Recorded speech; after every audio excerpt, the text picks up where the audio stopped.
सपना ने जब घर के अंदर कदम रखा तब शाम के 6 बज चुके थे। अपनी सास की बौहें तनी देखकर वो भी उनसे उलझने को मन ही मन फौरन तैयार हो गई। तुम्हारा स्कूल तो 2 बजे बंद हो जाता है, देर कैसे हो गई बहू? उसकी सास शीला ने माथे पर बल डालकर सवाल पूछ ही लिया। मम्मी, मैं भाभी का हाल पूछने चली गई थी, सपना ने भी रूखे लहजे में जवाब दिया। तुम मायके गई थी? जी, भाभी से मिलने। और कहाँ जाऊंगी? अरे तो तुम्हें फोन करके हमें बताना चाहिए था या नहीं? मम्मी, भूल गई थी।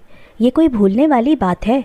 लापरवाही तुम्हारी और चिंता करें हम, ये तो ठीक बात नहीं है बहू। मम्मी, चिंता तो आप मेरी करती नहीं हैं, पर मुझसे झगड़ने का कारण आज आपको जरूर मिल गया। सपना ने अचानक ऊंची आवाज कर ली। यहाँ थका हारा इंसान घर लौटे तो पानी के ग्लास के बजाय झिड़कियाँ और ताने दिन रात मिलते हैं। आप मेरे पीछे ना पड़ी रहा करो मम्मी, तुम घर के कायदे कानूनों को मानकर चलो तो मुझे कुछ कहना ही ना पड़े। शीला ने भी अपनी आवाज में गुस्से के भाव और बढ़ा लिए। आप घर के कायदे कानूनों के नाम पर मुझे यूं ही तंग करती रही तो यहाँ से अलग होने के अलावा हमारे सामने और कोई रास्ता नहीं बचेगा मम्मी। अपनी सास को ये धमकी देखकर सपना पैर पटकती हुई अपने बेडरूम की तरफ चली गई। अपनी इकलौती संतान को घर से अलग करने का सदमा और दुख हमारा मन झेल नहीं पाएगा, इस बात का तुम गलत फायदा उठाती हो बहू। शीला देर तक ड्राइंग रूम में बोलती रही पर सपना ने कोई प्रतिक्रिया जाहिर नहीं की। वो बोल बोल कर थक जाती।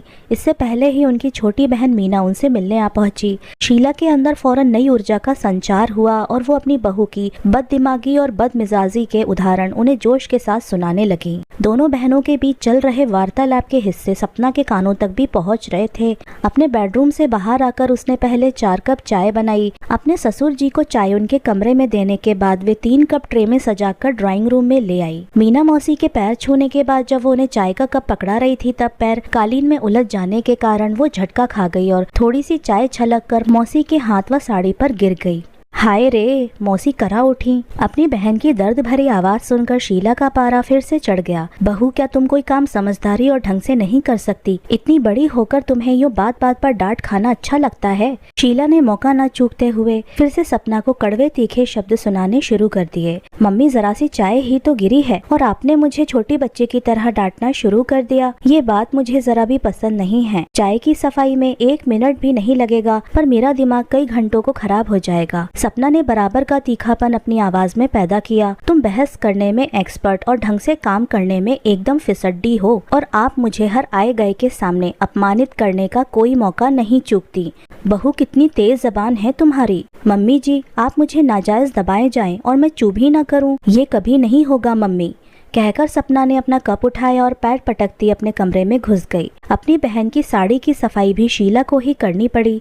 सपना की बुराइयां करते करते 1 घंटा कब बीत गया दोनों बहनों को पता ही नहीं चला। बीना मौसी के जाने के 15 मिनट के बाद शीला का बेटा रवि घर आया। तब उसके पिता भी ड्राइंग रूम में टीवी देख रहे थे। शीला ने रवि के सोफे पर बैठते ही सपना की शिकायतें करना शुरू कर दी। उसकी आवाज सपना तक पहुंची तो वो रसोई से निकलकर ड्राइंग रूम में आधम की। अपनी सास को ज्यादा बुराई करने का मौका दिए बिना गुस्सैल स्वर में बीच में ही बोल पड़ी। मम्मी, आप मुझसे इतनी ही दुखी हैं तो हमें घर से निकल जाने को क्यों नहीं कह देती?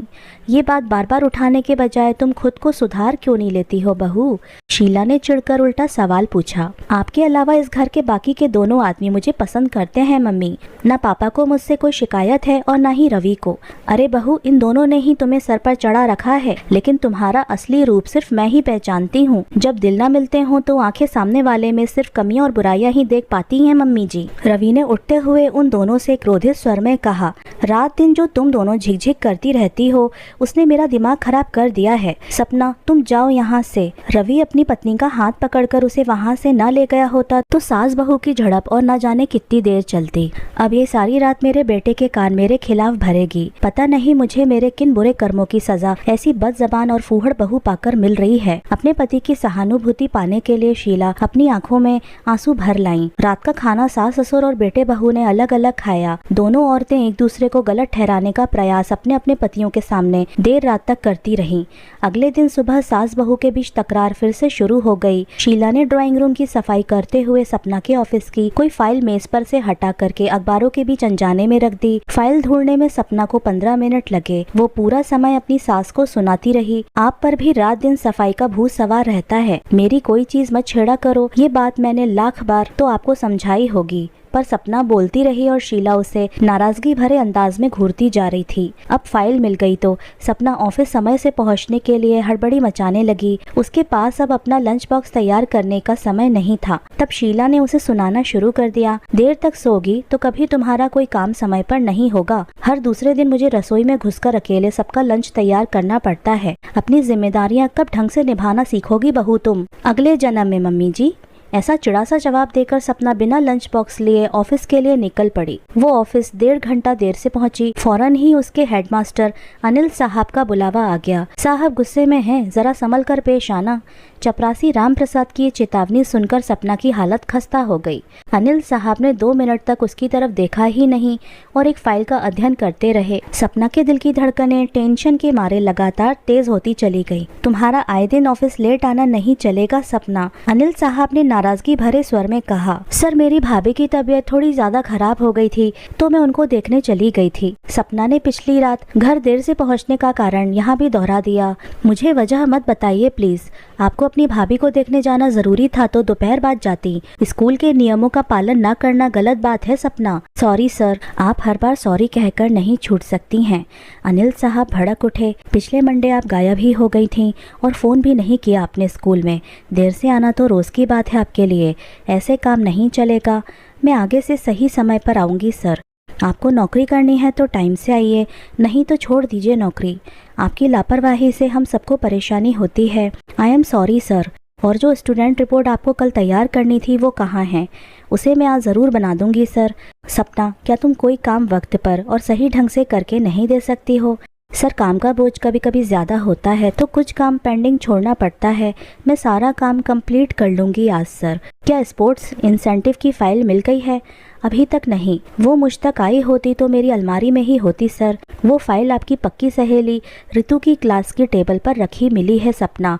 इसमें कोई शक नहीं कि तुमने ही उसे वहाँ छोड़ा और ना जाने किस किस को डांट खानी पड़ी सिर्फ तुम्हारी इस लापरवाही के कारण। I am sorry. मुझे तुम्हारी सॉरी नहीं, अच्छा काम चाहिए सपना। मैं तुम्हें इस ऋतु के साथ स्कूल टाइम में बेकार की गपशप करते हुए अब बिल्कुल ना देखूं। Okay sir. आपको इस स्कूल में हर महीने अच्छी पगार मिलती है, इसलिए ये ज़रूरी है कि आप यहाँ दिल लगाकर मेहनत करें। मैं करूँगी सर। अच्छी नौकरी प्राइवेट स्कूलों में आसानी से नहीं मिलती है। जी सर। मेरा इशारा तो समझ ही रही हैं ना आप? सर, आगे से मैं आपको शिकायत का मौका नहीं दूंगी। Very good. ये फाइल ले जाइए।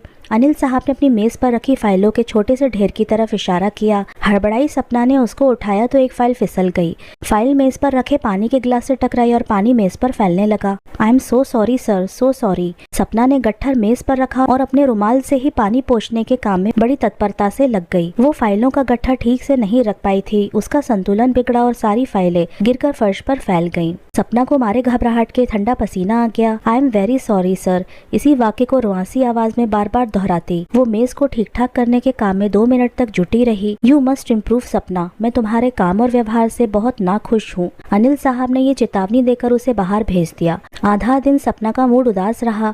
स्कूल इंटरवल के बाद मन हल्का करने को उसे अनिल साहब पर गुस्सा आने लगा। ऋतु के पास जाने की उसकी हिम्मत नहीं हुई, सो वो उन्हें बड़बड़ाते हुए अपनी सीट पर बैठी खरी खोटी सुनाती रही। स्कूल खत्म होने पर रवि उसे लेने आया। उसे पूरे 1 घंटे तक इंतजार करना पड़ा क्योंकि सपना को अपना काम निपटाने के लिए इतनी देर तक सीट पर बैठना पड़ा। वो बड़ी खुंदक से भरी स्कूल से बाहर आई। गेट के पास रवि कार में बैठा उसका इंतजार कर रहा था। सपना कार के पास पहुंची तो एक मरियल सा कुत्ता उसे दरवाजे के पास बैठा नजर आया। अचानक उसने अपने ऊपर से नियंत्रण खोया और एक जोरदार किक उस कुत्ते को जमा दी। कुत्ता कूं कूं करता उठा तो उसकी आवाज से उत्तेजित होकर एक ताकतवर कुत्ता जो अपने मालिक के साथ शाम की सैर पर निकला था उस कुत्ते की तरफ लड़ने को झपटा। उस कुत्ते के तेवर देखकर सपना की जान सूख गई। उसने बिजली की फुर्ती से कार का दरवाजा खोला और तुरंत कार में बैठ गई।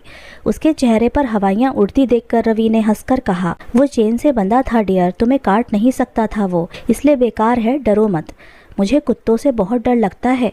सपना ने मुस्कुराने का असफल प्रयास किया। उस मरियल कुत्ते को फिर तुमने जोरदार किक कैसे मार दी? सपना ने फौरन कोई जवाब नहीं दिया। कुछ देर वो सोच में डूबी रही और फिर अचानक मंद मंद अंदाज में मुस्कुराने लगी। ये पावर गेम है। घर में सास अपनी पावर दिखाना चाहती है तो बहू अपनी घर में। सास की जरा सी आलोचना सुनने पर उस ताकतवर कुत्ते की तरह गुर्राने वाले दफ्तर में बॉस की झिड़की पर मरियल कुत्ते की तरह कूकू करने लग जाती है। अगर बॉस से छुटकारा पाने के लिए नौकरी नहीं छोड़ी जा सकती तो सास की फटकार सुनने पर अलग होने की खोखली धमकी क्यों दी जाए। सपना को पावर गेम का एहसास हो गया था। उसे लगा कि उसके मन पर से टनों का बोझ उतर गया है। क्यों मुस्कुरा रही हो? रवि ने फौरन उत्सुकता दर्शाई। तुम नहीं समझोगे, कार बाजार में से लेकर चलना। सपना की मुस्कान रहस्यमयी सी हो गई। क्यों, कुछ खरीदना है क्या? हाँ, सपना ने कहा। क्या? रवि ने पूछा। एक फूलों का गुलदस्ता और गरम गरम जलेबियाँ। गुलदस्ता किसके लिए लेना है? मम्मी के लिए, और जलेबियाँ भी, वही तो सबसे ज्यादा शौक से खाती हैं। सपना ने कहा। तुम मम्मी को गुलदस्ता भेंट करोगी? रवि हैरान हो उठा। उनसे तो तुम्हारी बिल्कुल नहीं पटती है। वैसी नोक झोंक तो हम सास बहू दोनों का मनोरंजन होती है जनाब, सपना ने मुस्कुराकर कहा। उन्होंने मुझे बराबर की लड़ने झगड़ने की छूट दे रखी है। मैं आज इसलिए उन्हें धन्यवाद दूंगी। फूलों का गुलदस्ता भेंट करके और गरम गरम जलेबियाँ खिलाकर। सपना की आवाज एकाएक बेहद कोमल और भावुक हो उठी। रवि जबरदस्त उलझन का शिकार बना नजर आ रहा था। उसे सास बहू के बीच हुई रात व सुबह की तकरार का दृश्य पूरी तरह से याद था। कुछ ही घंटों में सपना के अंदर इतना बदलाव क्यों और कैसे आ गया, ये बात उसे कतई समझ में नहीं आ रही थी। हम सास बहू के बीच में जो गेम चलता है उसे समझने की कोशिश आप ना ही करें तो बेहतर है जनाब। सपना ने प्यार से रवि के गाल पर चिकोटी काटी और फिर प्रसन्न होकर देर तक जोर से हंसती रही। तो दोस्तों, कैसी लगी आपको आज की कहानी? हमें कमेंट करके जरूर बताइएगा। मिलते हैं आपसे अगली कहानी में। आपका बहुत बहुत धन्यवाद।